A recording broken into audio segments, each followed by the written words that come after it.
तो जनता टीवी के खास कार्यक्रम में कांग्रेस नेता और पूर्व सांसद बृजेंद्र सिंह ने खुलासा करते हुए कहा था कि उचाना विधानसभा चुनाव में साजिश की गई। अब इसी पर उचाना से बीजेपी विधायक देवेंद्र अत्री का बयान सामने आया है। सुनिए उन्होंने क्या कहा। बीजेपी विधायक देवेंद्र चतुर्भुज अत्री जी हमारे साथ हैं और सीधा उनसे ही बात करते हैं राजनीतिक गलियारों को लेकर। और अभी सरकार जो बजट पेश भी करने वाली है और ऐसे में वो आमदनी के लिए क्या देखते हैं और क्या उनकी मांगे रहने भी वाली हैं, जिस प्रकार से उचाना से वो विधायक बने हैं। विधायक जी, अभी सरकार बजट पेश करेगी तो क्या लगता है कि भी जो प्री बजट होगा उसके बाद से जो बजट पेश किया जाएगा, जो जनता बजट को लेकर जो अपनी निगाहें सरकार पर टिकाई हुई है वो उन पर खरा उतर पाएगी? देखिए, सबसे पहले तो मैं सभी प्रदेशवासियों को और मेरे देशवासियों को मकर संक्रांति की शुभकामनाएं देता हूँ। जैसे आपने बजट के विषय में बात की तो हमारे यशस्वी मुख्यमंत्री जी ने सभी सुझाव मांगे हुए हैं। लोग कार्यक्रम भी चल रहे हैं प्री बजट के। मुख्यमंत्री जी जैसे 2 दिन पहले गुरुग्राम में थे, वो सुझाव ले रहे हैं और सभी को आमंत्रित कर रहे हैं मंच पे कि वो आए और अपने सुझाव दें। चाहे उसमें इंडस्ट्रियलिस्ट हैं, हमारे व्यापारी भाई हैं, हमारे चाहे कोई भी किसी भी क्षेत्र से लोग आगे आ सकते हैं, समाज सेवी है वो आगे आ सकते हैं और बता सकते हैं, कोई भी ओपिनियन डाल सकते हैं, उसमें डल भी सकता है। और मेरा मानना है कि हमारा जो ये बजट है, आने वाला बजट हमारा जो विकसित भारत का जो 2047 का लक्ष्य है उसमें मील का पत्थर साबित होगा। और मैं तो सभी से ये निवेदन करता हूँ, सभी प्रदेशवासियों से, कि कोई भी अपना सुझाव दे सकता है परिवेश को। विधायक जी, अभी सरकार ने जो मनरेगा ग्रामीण योजना जो पहले चली हुई थी उसमें का नाम भी चेंज किया है, लेकिन कांग्रेस के लोग इस पर सवाल उठा रहे हैं कि भी इसको कमजोर करने का काम किया गया।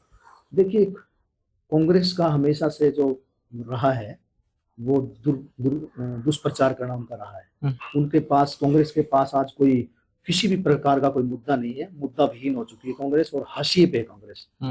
हमने हमारा जो जी राम जी जो हमारा बिल जो संशोधित होके आया है उसमें बहुत बड़ा जो उसमें दिक्कतें थी उनको निकाला, उन दिक्कतों को, और वो हमारे मजदूर भाइयों के लिए, हमारे जैसे उसमें आप देख रहे हो कि पिछले 10 साल में, कांग्रेस के 10 साल में लगभग 2 लाख 2.5 लाख के आसपास बजट गया था मनरेगा में। लेकिन अभी आप देख सकते हो कि हमारी जो सरकार थी 10 साल के सरकार के दौरान 8.5 लाख रुपए, 8.5 लाख करोड़ रुपए उसके लिए जारी हुए हैं, विकास कार्यों पे लगे हैं।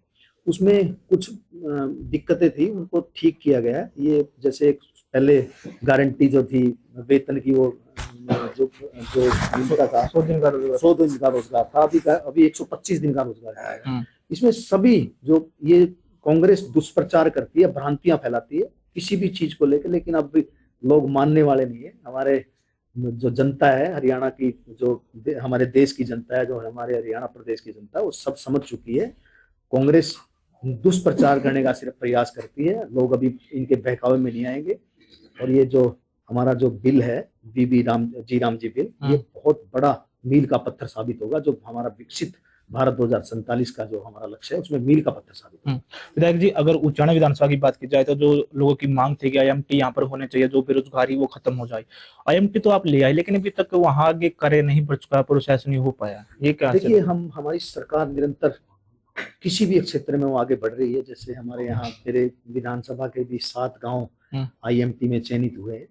तो पीछे हमारी जो पोर्टल था उस पे जमीन का, क्योंकि हमारी सरकार जो है निरंतर किसानों के संपर्क में है, और वो किसान पहले की सरकारों की तरह हमारी सरकार जमीनें छीनती नहीं है। हमारी सरकार इच्छा के अनुसार, किसान चाहे तो इच्छा से जमीन दे, नहीं इच्छा हो तो ना दे। और मैं तो हमारे यशस्वी मुख्यमंत्री जी का आभार व्यक्त करता हूँ पूरी सरकार के हमारे गाँव को IMT के लिए चयनित किया। हमारे लिए बहुत बड़ी बात है, इतिहास बना है इससे। और मैं तो किसान भाइयों से ये अपील करता हूँ, निवेदन करता हूँ कि हमारे भविष्य के लिए, हमारे उज्जवल भविष्य के लिए, हमारे बच्चों के जैसे रोजगार आएंगे, जमीनों के रेट भी आसमान छू रहे हैं आज, आपको पता है। तो मैं तो निवेदन कर सकता हूँ कि आप पोर्टल पे उनकी दर्ज कराएं और IMT को, यहाँ पे हमारे IMT का यहाँ आना बहुत बड़ा इतिहास है। तो मैं तो यही निवेदन कर सकता हूँ कि अपनी इच्छा से, क्योंकि इच्छा से ही हमारी सरकार है, पहले की सरकारों की तरह हमारी सरकार सेक्शन नहीं लगाती, इच्छा से जमीन लेती। किसी की इच्छा, जिस भी जमींदार की इच्छा करे, किसान भाई की, क्योंकि मैं भी किसान का पुत्र, किसान का बेटा हूँ, जिस भी किसान भाई की इच्छा करे वो पोर्टल पे अपना नाम दर्ज। विधायक जी, उचाना से ही कांग्रेस के जो नेता हैं चौधरी बृजेंद्र सिंह जी, अभी सद्भावना यात्रा चली हुई है और वहां पर एक बयान भी वायरल हुआ कि उचाना में जो हुआ वहां पर षड्यंत्र के तहत हुआ, और सभी लोग जानते हैं कि कैसे पूरे हरियाणा में जो कांग्रेस है वो 37 सीटों पर डटेगी। तो इस उसके बयान को आप कैसे देखते हो?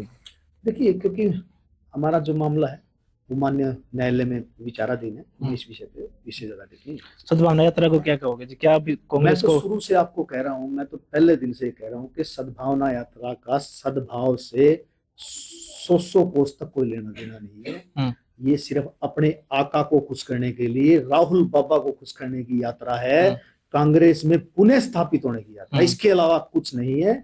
लोगों को भ्रमित करना इन लोगों ने, और हर व्यक्ति इनके चाल चलन को, सब बातों को जान चुका है। तो जो कहते थे कि बड़े बड़े नेता लोग इसमें शामिल होंगे, कांग्रेस के नेता नहीं जा रहे इसमें यात्रा में?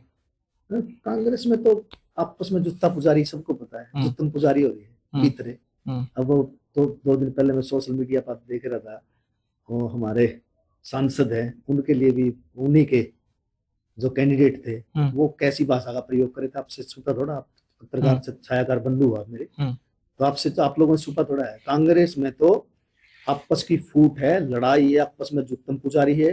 कांग्रेस हाशिए पे है, कांग्रेस जीरो पे है, शून्य पे है। धन्यवाद जी। तो ये थे हमारे साथ है उचाना से बीजेपी विधायक देवेंद्र चतुर्भुज अत्री जी का कहना कि जो कांग्रेस है वो शून्य पर है और आने वाला समय भी बीजेपी का ही है। जिनसे जनता टीवी के लिए सुनील कुमार की रिपोर्ट।